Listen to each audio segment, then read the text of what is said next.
to walk through a few steps on how one might begin not only to derive form. So you guys have worked with the photo montage. You're starting to work with the relief construction in Rhino, rotating the planes, thinking about these, setting up different planes to begin to unfold into suggestions for space. The other thing I wanted you or everyone to work on are the characteristics or characterizations of space, not only just using these overall sectors, but also perhaps using and transitioning some of the textures that are related here, whether they're really very more or less linear at different scales. We can see one grid versus this linear condition, or even something that's more organic or sporadic like this area here, and to allow that to become part of the concept development for the project. Again, you can think about this overall project as being much more of a conceptual project, right? If you just look at the timeline, you might guess that we're not going to get to highly developed floor plans and sections and so forth. Really what we're doing are setting up ideas for space, setting up suggestions for space. In this case, inspired by the image fragments that were given and the processes for working from those. And starting to think about those then three-dimensionally and allow those to begin to suggest something about space. And so that's really as far as we're going to get. It's not to say that all the components won't be highly crafted and there would be clear and well-positioned articulation with what it is that you're doing, but the nature of the project, especially with the timeline, is much more conceptual. You can think about this more or less as we're edging into and working inside of the schematic design phase, but not quite getting to the end of it. The next project that we're going to be working on for the rest of the semester after this one is a longer term project. So basically for half the semester we're going to be working on the final main project for the studio, where we'll introduce and overlap what you've learned in the first project and the second project and apply it to the third, and allow that also to be that much more developed, really digging our heels into site analysis, digging our heels into programmatic analysis, precedent studies, sketch models, concept models, sketch drawings, and so forth, as part of the process that would lead towards more design development, where we'll get to the point where we are developing development models, development drawings that are now building on those already established concepts and refining the overall ideas, fine-tuning the ideas and reaching towards completion. So keep this in mind, that these projects are kind of the building blocks to how one might start the design process, right? You can think about the 5 planes, the infinite strip, these image fragments, using manual and digital tools, various kinds of drawings. Those start to become the building blocks for that. And so just so you know where things are headed. So in this case, asking you to look at these images. And I just cropped this image out from one of the overall sheets that you were given. So this is one image fragment. And what I'm trying to reach for here is to extract some of the patterns that are here and make it so I can apply them to surfaces in Rhino to further articulate the nature and the architectonic sort of language of the overall project. So first, I think I need to modify this image. Right now there's a lot of gray tones, and really what I want to extract from this at this point is the line work here. So this linear pattern, this grid, and perhaps some of the texturing that's part of this section here. So in order to do that, I think I have to transform this image or modify the image so I can find that information a little bit more clearly. And so I want just that part of the image to become a part of what I'll be working with. And so to do that, or to get from here to there, I'm just going to follow a few simple steps. First, I'm going to take this image and I'm going to change the image mode to grayscale, because I'm not really concerned with the colors at this point. And so that just washes out all the color. Now it's just a grayscale image. The next thing that I'm going to do is go into Image, adjustments, and I'm going to work with the levels here. Working with levels, I don't tend to do much of this with colored images, but with black and white images, this is where you're able to balance the lights, the darks, and the midtones. And so I'm going to use these eyedroppers. You can see here's the darker one, there's a mid one that actually is going to be toggled here, and then there's the light one here. So this is for the whites, this one is for the darks. So I'm going to click that first and select more or less one of the darker areas on the image. So something like that. Then I'll go to the light. So that's affecting the input levels here of this graph. I'm going to go to the light and select that. I'm kind of, I'm first going to the lightest area, and now I'm going to some of the grayer areas so I can, again, get that line work out of it. I really want the black line work to be as crisp as I can get it. Okay, so I think that's decent. Now I'm going to toggle the midtone, so I can toggle it up and down. You can see here I can get it to the point where it's almost just black and white, and that looks pretty decent, so I'll say OK. And then just as a final step, I'll go into adjustments into the brightness and contrast, and since I've washed out most of the midtones, I'm just going to bump up the contrast so I can really get the white to be very bright and the blacks to be blacker, and I'll say OK. So that's more or less okay. It looks like this is a little bit more washed out. That comes with your eye and how much information you want on it. And obviously I can bump up the brightness to kind of get this sort of quality. But that either one would start to work. We'd be able to get this information and that information out of it. Okay, so then I just did a save as. I didn't save the main image. I did a save as, and I would call it something like maybe a date and defrag and black and white. Maybe lines, something like that. So the next step is I'll bring this image into Illustrator. So open up Illustrator. You can see here I've already done that, but I'll walk through the process. I've just set this up as 11 by 17 because we're bringing it into Rhino. And it's all vector based. The scale really doesn't matter that much because I can scale it up and down. I won't lose any resolution. So let's just start it with an 11 by 17 with the typical settings that we've had before. So like the medium resolution, it's like 150 or something like that, and RGB. And I'm not too, because I'm just going to work with the one image. I'm not really worried about working with layers at this point because I'm just going to process this one image. Okay, so there we go. Here's the image that I extracted from Photoshop. I just saved it as a JPEG. And I'll just drag and drop it in here. And then I can, if I want to, I can rotate it. This is just the initial setup here using the just the B or the selection tool here, not the direct one. And I'll scale it up just so I can see a little bit better. Okay. Now with this selected, I can go, and this is basically a review of what I showed you guys before for the image trace command. So I'll go under Object, into Image Trace, and first I'll just go select the Make. So now it's going to interpret some of that line work and extract the vector-based information from that line work, and not all of it sort of showed up, right? So I can now there are other options that are here up above. Expand basically will give you all the vector-based objects now that would be created, but I'm going to toggle this dialog box or this panel, and I can make some adjustments here.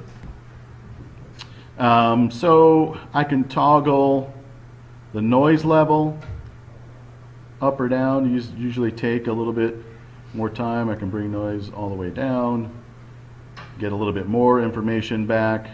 The corners, less or more corners. You just see what happens when I toggle this up and down. It's a little bit more detail that gave us. The paths, high and low, let's just bump this all the way up. So that gave us some more information back. And so I can, the threshold as well, let's just see what happens if I push this up. So we got a lot more of that information back. So you can kind of work with these general settings to fine-tune the nature of the vector-based artwork that you're going to get. So I'm going to say that that's pretty good, and I'll go ahead and hit the expand button. Now that's all just vector-based information. So if I zoom in on this, these are all very small Illustrator shapes, right? If I really wanted, I can get in there and use the direct tool and these grips and change it just like I would change a square or a circle, something like that, but I'm not going to do that in this case. So it's just that simple line work now that I've created. So that seems reasonable to use, and then I'll just do a save as, and I'm just going to save over this one, image trace, it's fine, okay. Now, this is the same form I was working with earlier today, this poly surface. So I'm just going to erase some of this, erase this clipping plane.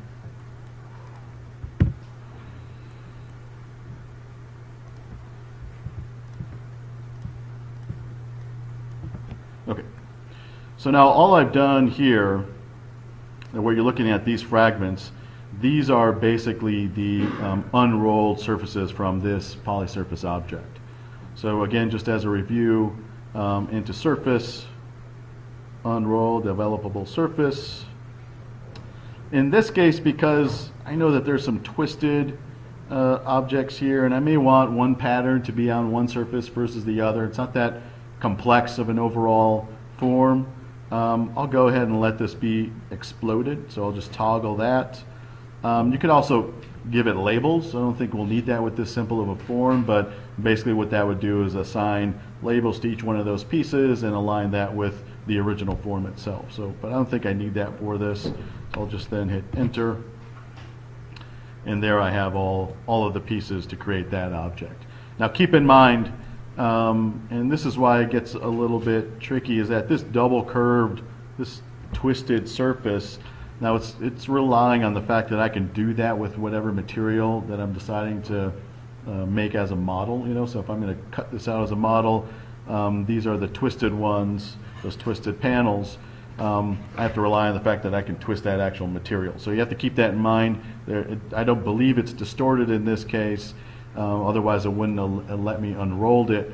So it should align if I'm able to twist that material. And I'm going to delete these other ones.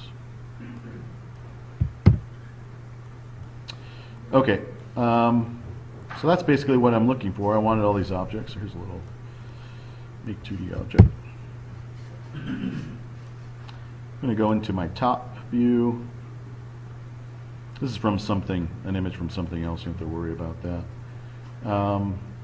And I'm going to find my Illustrator file that I just created. Videos. There we go.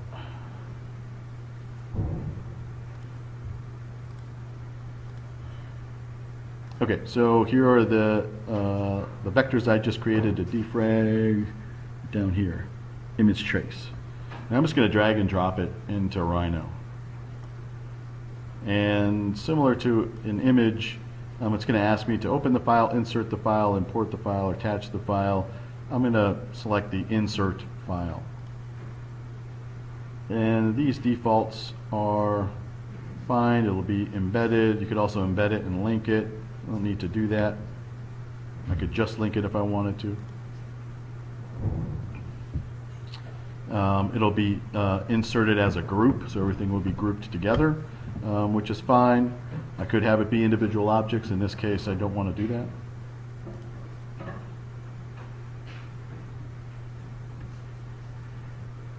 Now it's thinking. I'm going to have it fit to screen. That's fine. I'm not too concerned about the scale here, especially this being a concept model. And there we go. Now we just see the vectors coming through from that image. And you could do this for anything, right? If there's some other pattern or whatever, you're going to be able to now convert that or bring that into Rhino. And I can scale it just like any other object. Basically now Rhino is just considering this as a series of curves, a series of lines. That's it. So I can select that. I can go to my scale command, scale 2D, and I can make it a little bit bigger so I know it's going to cover some of these other surfaces. That seems about fine. I'm going to bring it up a little bit, so I'm going to move it up. So I'll go into my front view. I just want it to be over some of those surfaces so it's clear that when I use the Curve from Objects tool, what's going to be projected and what it's projecting on. I can go back to my top. Let's say I want to project some of this patterning on this surface. And say I want this really kind of crazy texture that came from the image. So I probably want to rotate it so some of this aligns. And this is just, you know, thinking about, there's the logic I'm thinking about is here is that I just want it to be part of the concept model. You know, the rationalizations that you would have for this should be stronger than what I'm doing right now. Because I'm thinking about, you should be thinking about different kinds of spaces, the nature of those spaces, why one space would get a texture versus another, and so forth. So I can continue kind of working with this a little bit, getting into the right position. Maybe bring it up in scale. Make sure I have good coverage. Okay, so now with this, if I wanted then, as opposed to thinking about cutting out just a simple polygon shape to be part of the model, I can have it be much more complex and have this texture be part of it. Keep in mind you can do this with text for creating outlines in Illustrator. You can do it with any bit of rastered imagery. Okay, so I'm going to go into Curve, Curve from Objects, and Project. So select curves and points to project. It'll be that. Right click or hit enter, the surfaces to project onto. That's what I want to project onto. So it's going to take all that information and whatever is cast on that surface, it'll find that, project onto that surface. This is true even if it wasn't flat. So if I decided to do the same thing on this object, I'll just copy this over.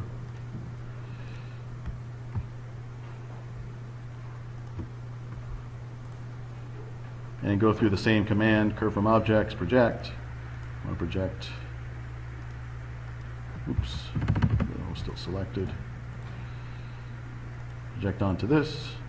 It's going to do the same thing. It's just going to cast it down on that object, no matter where it sits three-dimensionally.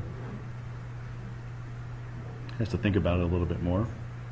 And it'll distort the image accordingly, right? So if it's going to be cast on a surface there, you're going to have an oblique version of that cast on that surface.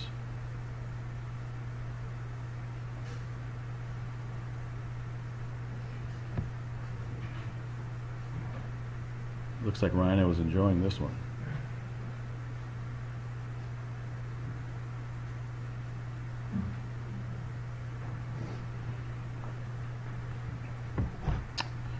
Come on. There we go.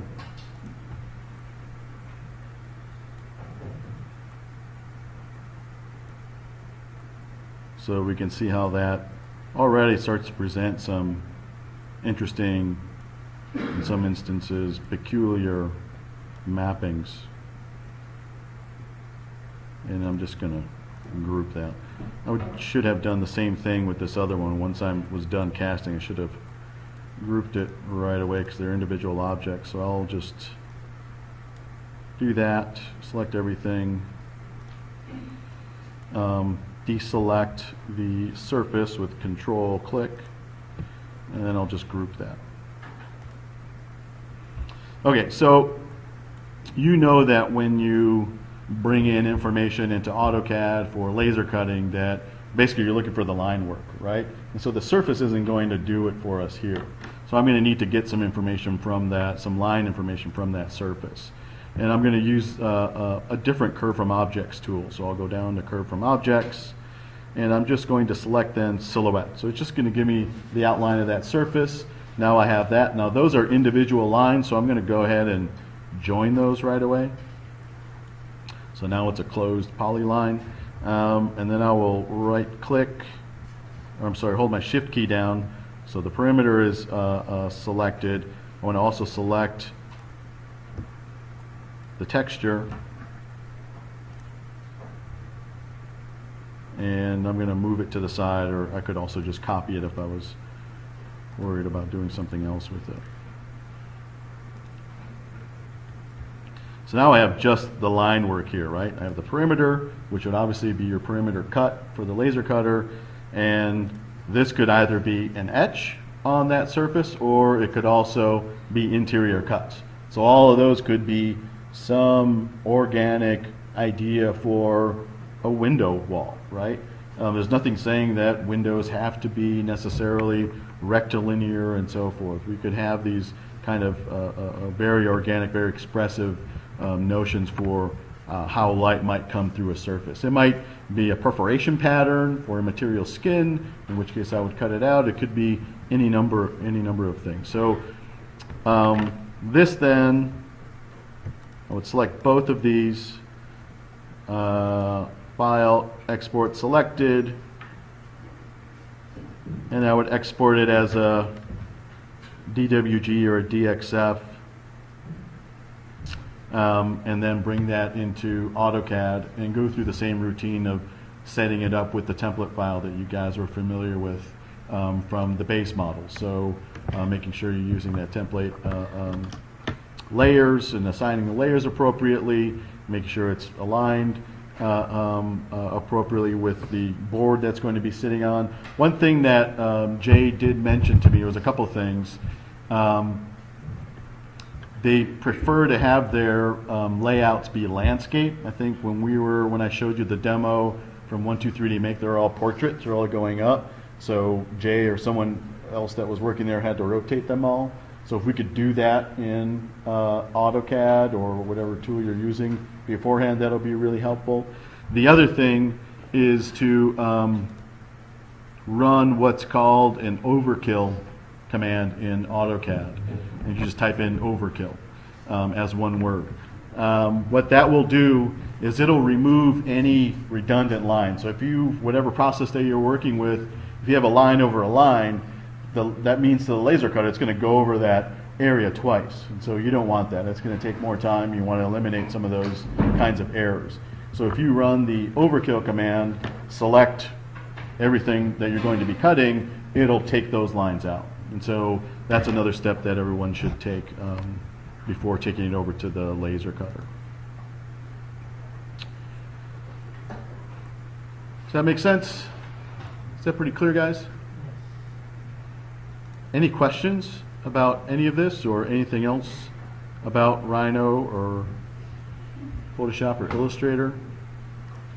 So are these patterns supposed to be printed on the skin that we talked about in the work? Yes. So you want them to have texture? The idea is that they would have some texture. It could also be, you guys included also text, right? And in some cases that text may be part of the model as well. Those very ideas should be part of the concept model. So the textures, other text that were part of it should be included.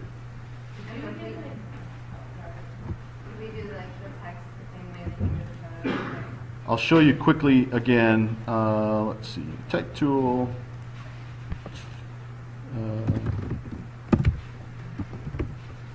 Instead of the live trace, because it's a little bit different with text. And so text is based off of the fonts that are loaded into the program. So that's different, a bit different than a rastered image, which is basically just dots per inch, right? And so it's just the density of those pixels to create the image. That's a rastered image. and it's different than vector-based, where vector-based here we're able to manipulate it and Illustrator understands it a particular way. In this case, we'll use a command called CreateOutlines. And so what that'll do, right now this is editable text, so I can still add whatever I want to add here and work with the text that way. Once I'm done with that, and if it's something I want to use with the model and overlay, let's overcast the ideas onto the model itself, I will select the text into type, and here's the Create Outlines tool. So that's basically going to do what the image trace did to the rastered image. It did that, and it's just a little bit different of a tool, but it did it for the to the text and to the font. So now this is that simple line work. I would export it, bring it into Rhino, same routine. Keep in mind too with this overall project, especially these kinds of exercises that are associated with it, a lot of what I'm looking for are increasing and high degrees of experimentation, of exploration. I want you guys to extend yourselves with these project components. So with the models, with the imagery, with the drawings, constantly critique to yourself what may be possible with architecture. Let those explorations directly come out in this project. So I'm looking for that kind of creativity. I'm looking for that kind of exploration and experimentation, especially with this project. Which kind of means that I'm just asking you to, it's pretty open. I mean, of course, there are some guidelines, there's some requirements, there's some specific things I want you guys to achieve, but there is also a lot of leeway creatively. And so take advantage of that. Push forward, let this model, this overall project be about ideas about space, even as a step before we then begin to further develop ideas about space. But these are those beginnings that I was talking about before. Again, one of the most difficult things that any designer, especially young designers, come across is, where do you begin, right? What is the first thing that you do in a design process? I don't know. There's no constraints at that point, right? And so what I'm providing you guys here are some ideas, some mechanisms to help inspire that beginning process. And so, again, the planes, the infinite strip, thinking about dream logic, transforming the way you're thinking about spaces, these images. It could be a piece of music. It could be a conversation that you had. It could be a memory or a flash forward. It could be any number of things that might inspire the design process. And the idea here is to develop workflows and sensibilities and skills for folding them into the design process. Other questions? Can we make the font solid? Can I make the text? Like we only have outlines now. Can we make them solid? Can you make a hatch inside of the? hatch. I've never used a hatch tool. Are there any hatch in AutoCAD? In AutoCAD, there's hatching. So, and you just type in hatch. Let me see if I have a good example. Yeah, you could just do that in AutoCAD. So I'll show you that command quickly. But basically, it's any shape, and it tends to have to be an enclosed shape once you select or an area for hatching. You want to be careful before you hatch in AutoCAD. I don't expect there would be that much trouble with these files because they're pretty low in terms of memory. But if it was a big file and there was a little bit of an opening in an enclosed area that you wanted to hatch, it's going to look everywhere for an area to hatch, which could crash AutoCAD, right? So first of all, you want to make sure to save before you execute that command. You make sure that the area is enclosed, and then it should work well from there. Something that I learned in practice wasn't very fun. Damn, I just lost my morning's work. That's not cool. The other thing, while we're waiting for this to open, if you guys haven't thought about it already, make sure that you are or have a backup strategy or backup routine for all this digital work that we're working on. You don't want to get to a situation where this thing is bricked, all my work is gone, right? So whether you have, I use external hard drives, whether you use a cloud service to do that, but just make sure you're doing that regularly. I would recommend to do it every other day, every week, maybe, depends on how much work you're doing that week, but you want to make sure to be saving your work. Text test. That can't be. Let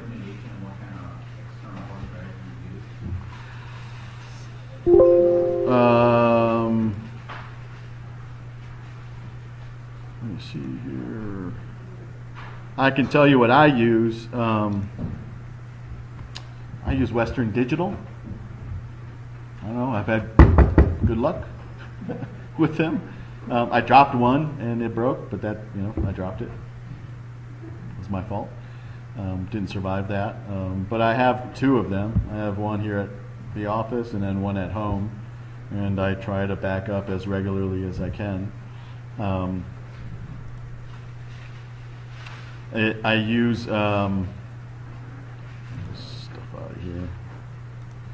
The Western Digital, if you buy or have a newer external hard drive from them, oftentimes it'll come with a backup software, which is kind of nice, so it'll just run in the background while you can still work. So I do that. That's the tool I use. I do that plus the backup tool from Windows 10. Windows 7 used to be better because you can tell it exactly what folders to back up.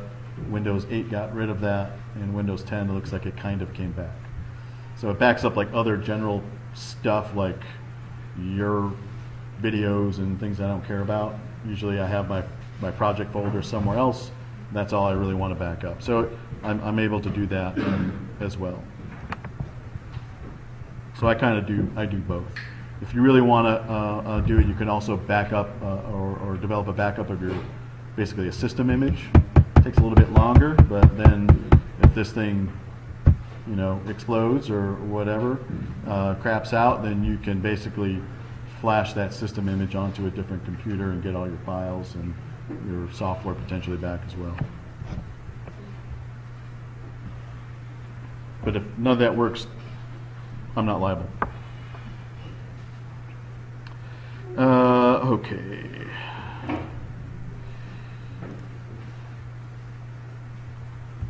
Where's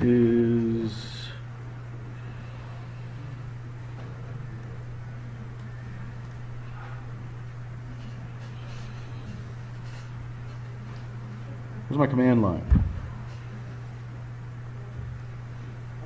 What is this? Oh, this is 2000. Yeah, anyway. This isn't using my profile.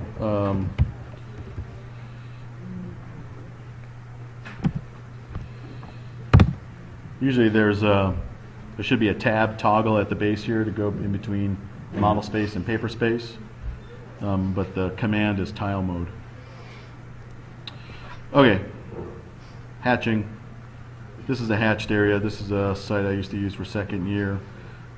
So I could take, oh my god, I hate this. That's not the way I usually do it. Okay, so any object like this, which basically be the outlines that you'd get from the text or something, I can then just go into my hatch command, H, enter. And so you can kind of see it bogged down a little bit. There's a lot of information in this file. So I want to make sure that this is an enclosed area. And then I'll select inside of that area. And then it'll go to the default and I can change this pattern. So at this point I can go into pattern and I can select whatever pattern I think is appropriate. If you just want to real gentle hatch, you could just use something like a dot pattern. D for dot, where are you?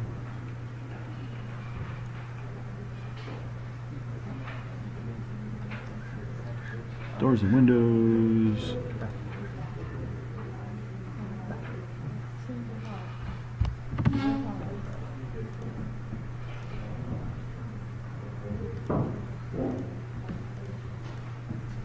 So with one thing, what it does sometimes is the default is a hatch called solid. That's what this is, which is really hard to select because it has no edges. And the way this interface opened up for me, for whatever reason, is a little backwards and upside down, so I can't tell.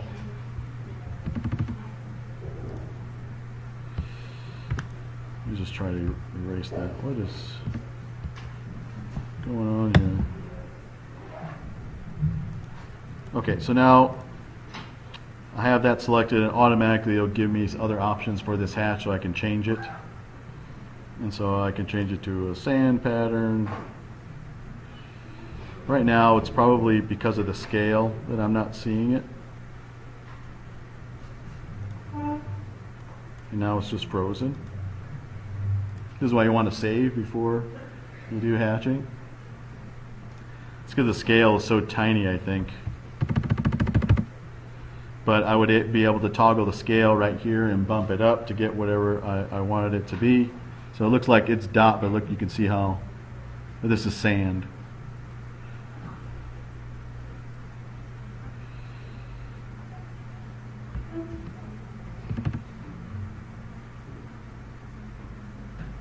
And I have a bunch of other programs open, so this computer's choking. Okay, so then I can change the scale. Let's just try 100. It's too much. 40. Until you get it to where you want it, of course. And so then that would be, should be information that you could bring into the laser cutter as long as it's on the right layer to have an etching pattern. So you could be any of these. Whoa.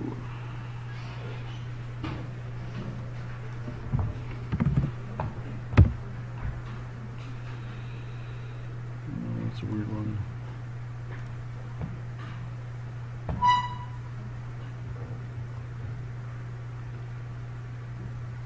The thing is, why it's taken so long as well is because this is a giant AutoCAD file. This is Campus. How big is it? I drew this in one day. Oh. Crazy. No, I got this from Facilities. And I did this hatch.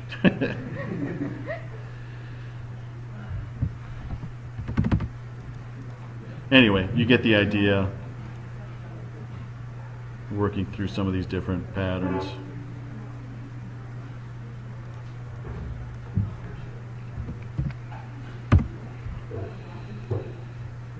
Other questions regarding this? That's a disgusting pattern. Okay. Other questions, guys? Okay.